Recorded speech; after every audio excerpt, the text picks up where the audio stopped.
Hi there, Ron Shera here for Star Bank. If you're putting your money into mega banks down the street, who knows where that money's being used? It's time to make the switch. Bank locally. Keep your money local with a community bank that actually cares about you, your family, your business, and your goals. Let me give you some advice from personal experience. Check out the bank we use at Minnesota Bound. Try Minnesota's own Star Bank. You can find them online at starbank.net. When you call Star Bank, you actually hear a real living person answering the phone. Star Bank has 10 convenient locations around Minnesota to serve you and all the mobile banking products that you need to manage your money. From Maple Lake to Elbow Lake, Eagle Bend to Eden Prairie. Check out all that Star Bank has to offer at starbank.net.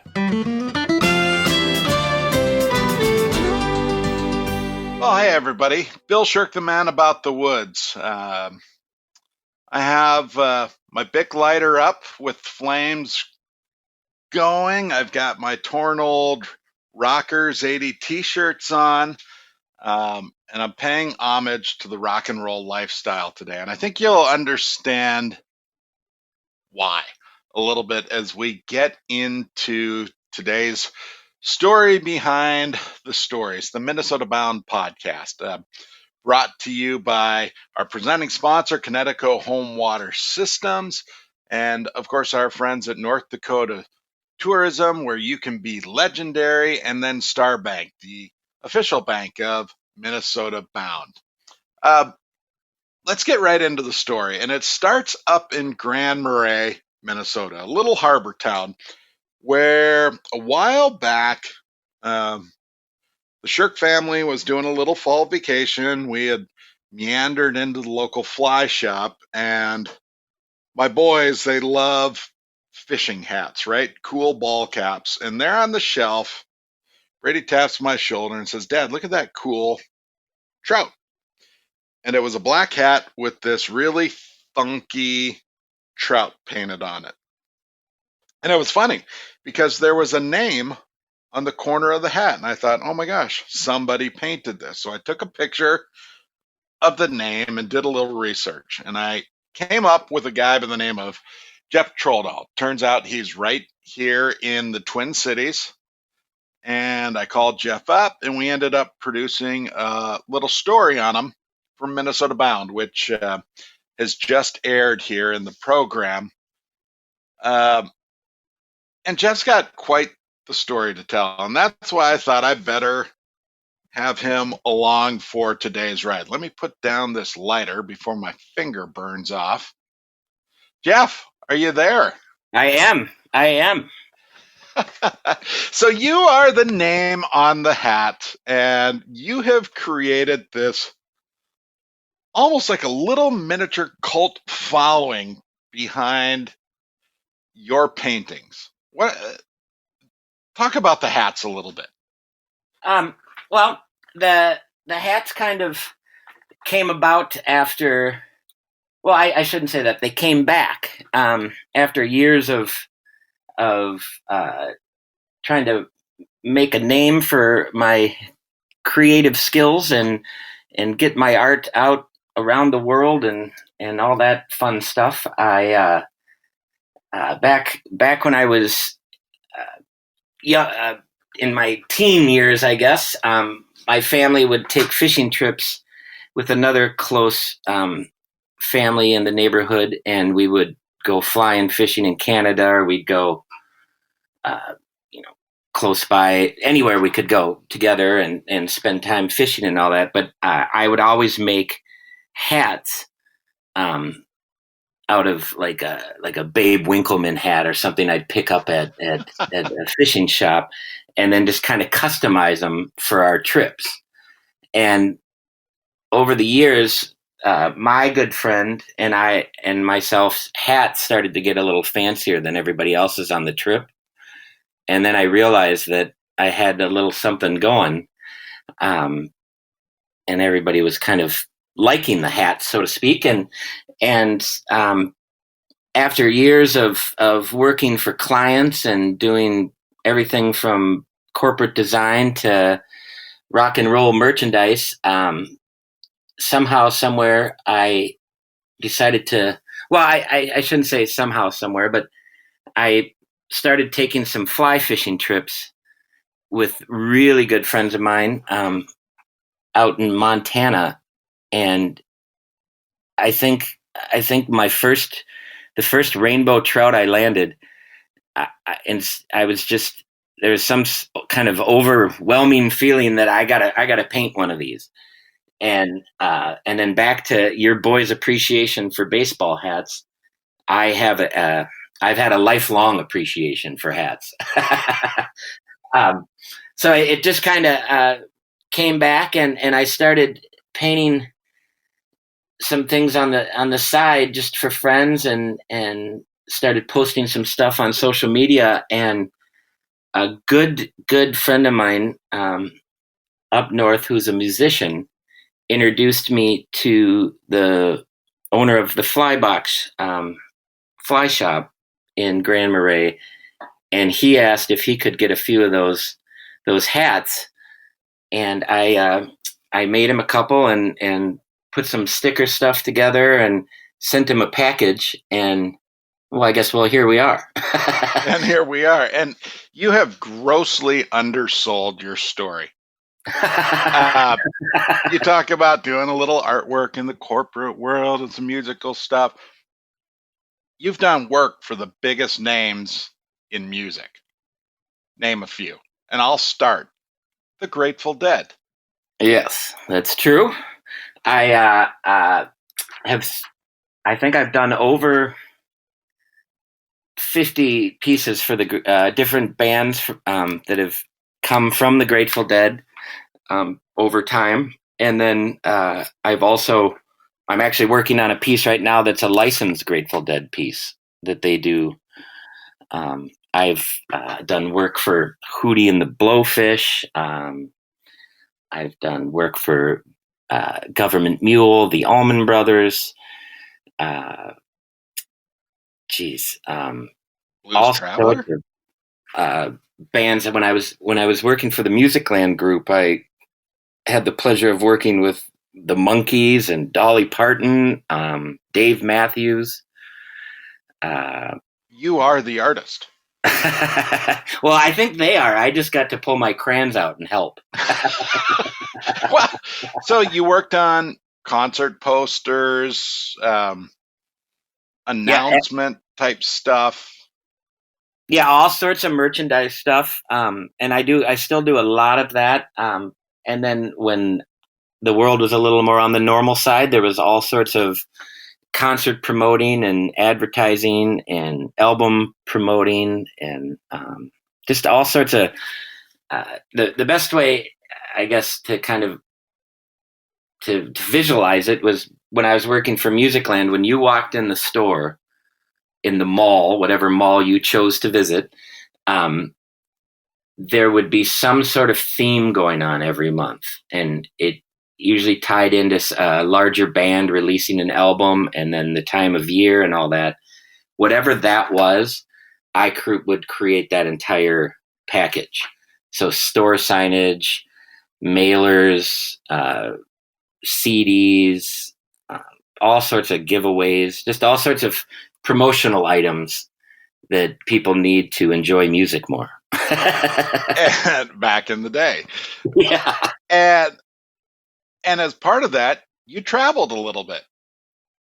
That's true. You were the backstage pass guy. I was. The reason I've been involved in all this music was way back when my mother gave me the choice whether I wanted to pursue guitar lessons or pursue art lessons. And after thinking about it for a little bit, I realized that if I took on the art avenue, which I was much more interested in, I'd have a better chance of getting into more bands. So that just kind of led into all sorts of what's the word for it? Carnage? Yeah. Commiserating? Yes. Well, I ended up traveling to LA to do an album with Hootie and the Blowfish. And I got to work with Doc McGee, who's a famous music manager. Extremely, what would be the word for it? LA styled type of visit I had. I truly realized I was an artist from Minnesota on that one. They were talking about helicopter landing pads on their yachts and things like that. And I was talking about a pull start 5-horse on the end of my fishing boat. Right. All right. Yeah, I need a story. Give me one night with a band or a trip on the tour bus, something. Because I know there are some. Well, yeah, there's been some different times oh gosh, in the late 80s when Johnny Lang was on the uprise here locally, he hired me on his staff, and a friend of mine from high school and growing up was his guitar tech, and I was his artist, and the three of us, and we were, oh gosh, at least 10 years older. I shouldn't say that now that it's being recorded, but 10 years older than Johnny at the time. Yeah. And we were kind of appointed to keep an eye on him, and so to speak, not really keep an eye on him, but just hang out with him and make sure everything was okay. And we headed out from Minneapolis here for about 2 weeks, and I had never spent time besides walking in and walking off a tour bus in the same evening. But I got my own bunk, and we went to Colorado, and we went to, we hit every state between Minnesota and Colorado, and every show kind of grew bigger and bigger. And I started learning that the crew life of the rock and roll world was a lot tougher than everybody seems to think it is. And the backstage world isn't as, it isn't everything you think it is, like in the movies. But when they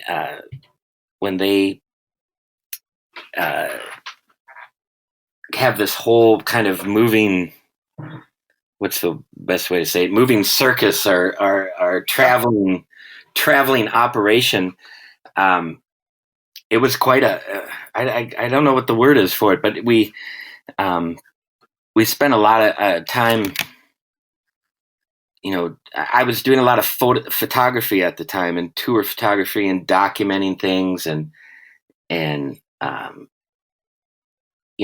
was nights that I just have all these memories coming through my mind right now. I don't know which one's the best to say, but I like one night we were, what city we were in? There were so many cities. This is terrible. This is a terrible story. It was a big show in a theater, I believe it was in Fargo, where Johnny was from. And he had fans just across the board, all ages and everything. And his tour manager said to me, "Here's 5 front row tickets. I want you to walk out into the theater and find the most excited fans that you can find and give them these front row seats." And they were kind of left over from some VIP people that didn't show up or something. But so I walked out and walked around a little bit, and I kind of felt like I was going to be handing away the golden ticket to the Wonka tour or something. Yeah. And I found some people that I thought for sure they might want some, maybe prettier people or whatever. And I thought I wasn't going to do that. I would go find some real music fans. And I did. And there was a couple, and I don't know, mid-age people, and then 3 younger kids, 2 girls and a boy, and gave them the tickets and told them what the deal was. And I also had given them backstage passes. And everything was great. And somewhere through the night, the tour manager just, these people were in the front row just having a great time and everything. And that always gets the band excited when the crowd's excited, and everything went great. But then afterwards at the meet and greet, we're all standing backstage, and I was kind of standing to the side taking pictures. And this woman that I had picked out, or chosen and given the ticket to, was standing next to Johnny, and all of a sudden reached over and tried to pull some of his hair off his head. And everything just kind of went odd and weird, and everyone got cleared out. And on her way out, she dropped this gift she was going to give Johnny, which was kind of this handmade, like, voodoo doll sort of looking thing with printed photographs on fabric and then sewn together into kind of a little person. And it was him. And so, of course, that was on the dashboard of the bus for like the next week. And it would end up in your bunk when you woke up in the morning, or, things like that. And then I realized that that's why it's not so easy to meet celebrities, because you never know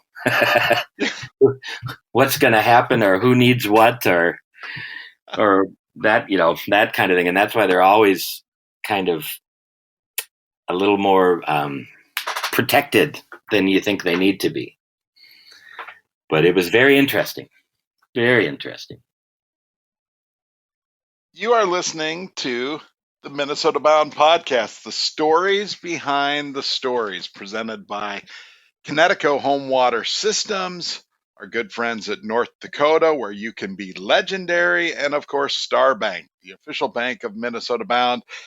And my guest is the lights and action behind rock and roll music, Jeff Troldahl.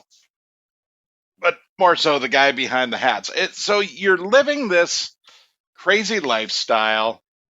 At what point do you decide to come back to Earth, where things just, you're like, I need to slow down a little bit and maybe go fishing? Like, how does that happen? Well, I have spent my entire life from school on trying to work in the music industry and do as much as I could within the music industry. And when everything was kind of taken off and sailing and all that, then I had the misfortune of loss in my family. My mother passed away, and my father passed away, and my creative energies kind of dipped backwards. And my attitude on things wasn't where it should have been. And I found that kind of pulling back and creating my own artwork and not working for other people was working out better for me at the time. And then fortunately, what I was producing or creating, people were liking or accepting, and I was selling stuff. And that whole kind of swing in life brought me to the fact that I knew I needed to get off the tour bus and get in a minivan and get a family started and do all the things that I really wanted out of life. And then instead of going on summer tours and spending weeks at a time with bands and hotel rooms and all that, I started getting back together with my long life friends, and I basically reached out to them and said, I need to spend some time with you guys, and they instantly said, let's go fishing. And I think I was 1 foot out the door before they could finish that word. Yeah. So that just kind of brought back all these things that I like. I've always appreciated music and creating things that go with music that other people appreciate. But I think in my time and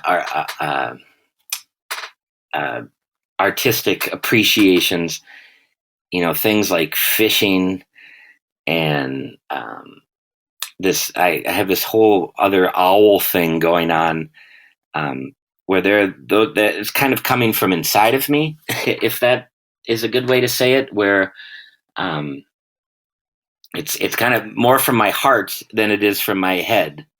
And it just happens. And that to me is what art is all about. It's kind of, everybody can have skills and everyone can do certain things, but it's what people can think of and then get down onto a piece of paper or onto a canvas with those talents, I think, that starts to differentiate and make a difference. And I almost, it's not a great way to say it, but it's almost like I don't care what everybody's going to think. I'm just going to do what I'm going to do, and I'm going to paint this fish or paint this owl. But when I'm working for a client, then it's of course more important to get to what they want.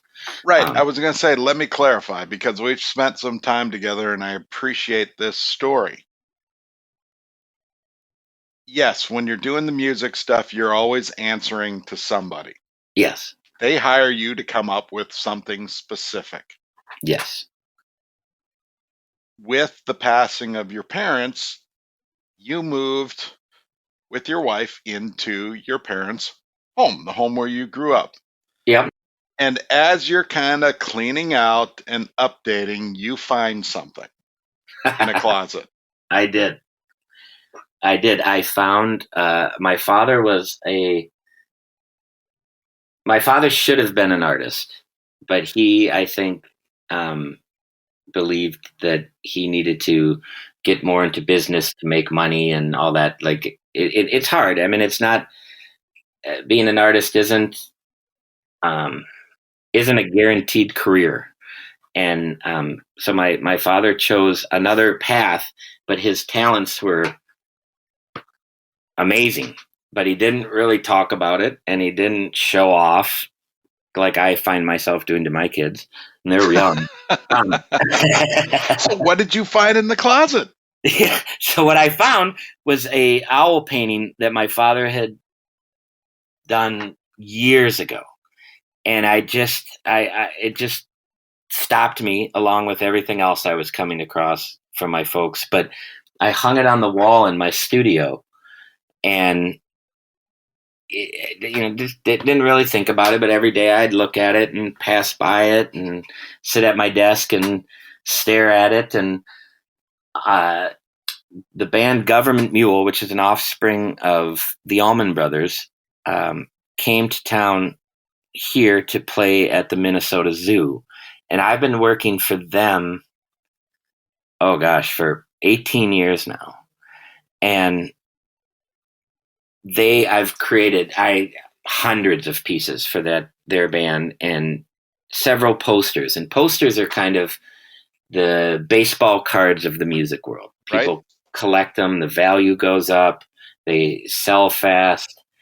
And it depends on who's doing them and different things. So it's kind of a competitive world, so to speak. And I had made posters in the past, and they sold at the shows, and they'll print a couple hundred, and hopefully by the end of the show they're all sold out, or a few days after they sell them online.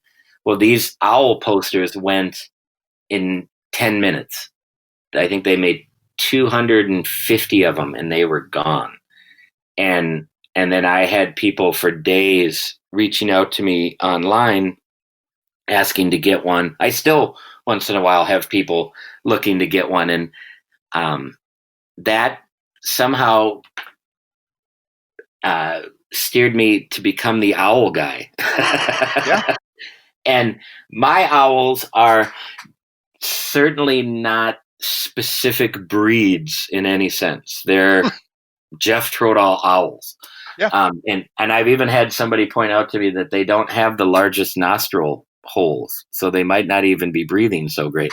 But that's again not the point of my paintings. And but it's I've since that all happened, I've done murals of owls, I've done posters, T-shirts, and I've probably painted over 600 some different paintings of owls from 6 by 6 inches to 6 by 6 feet and bigger.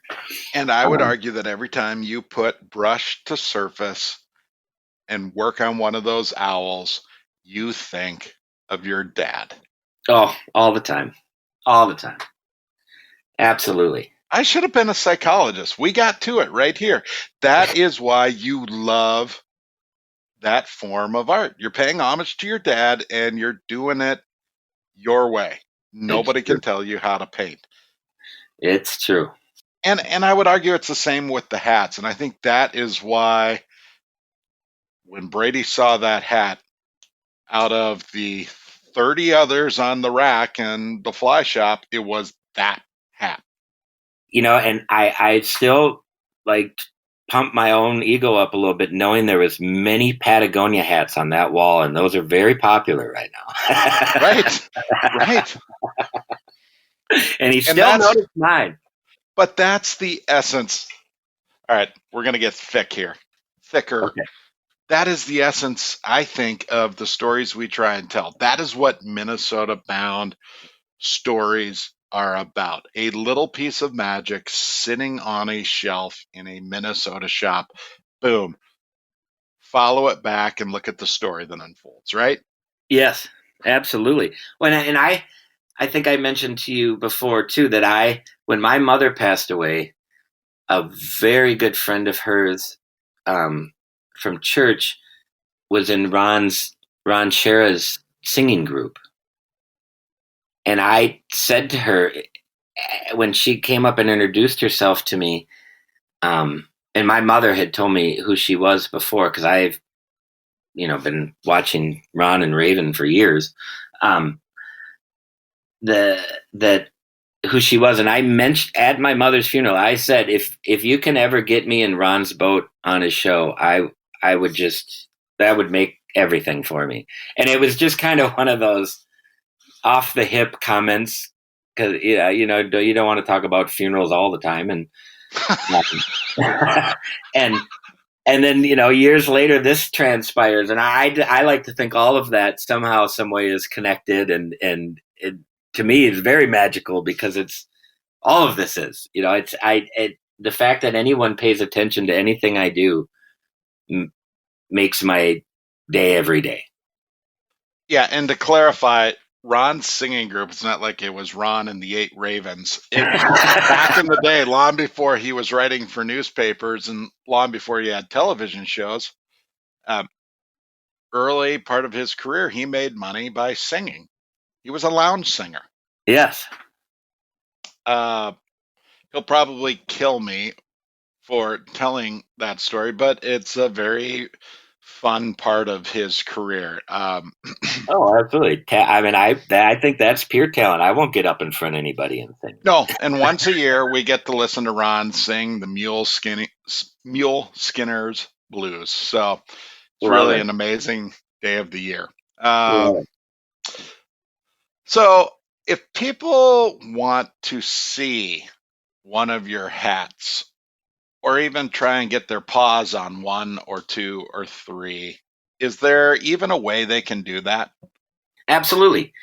I've got my a website. Am I allowed to say that out loud, what it is? I think you just did. What, can I tell you what the address is? I'd love to know it.